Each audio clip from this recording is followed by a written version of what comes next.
For this video, we will draw and color a crab.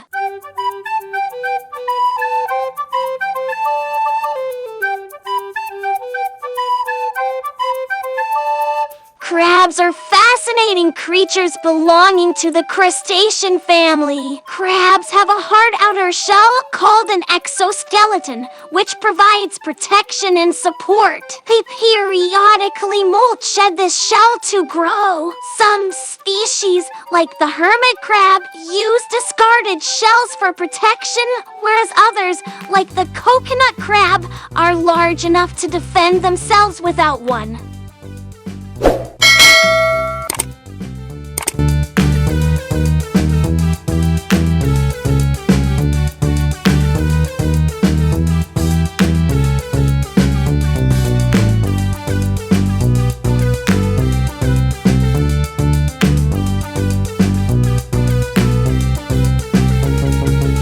Crabs are famous for their sideways walk.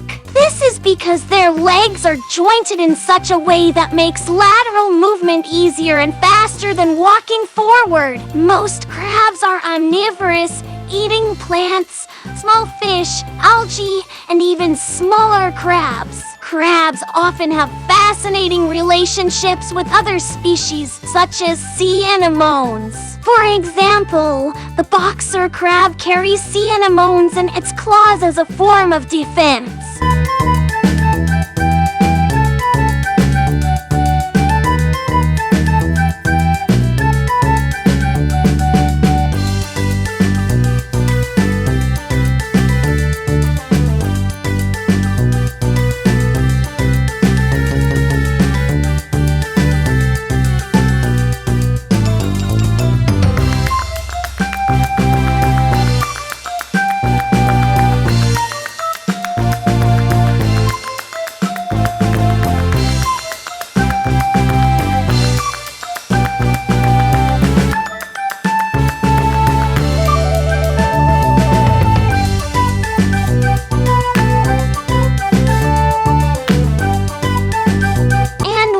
Done. See you in our next video.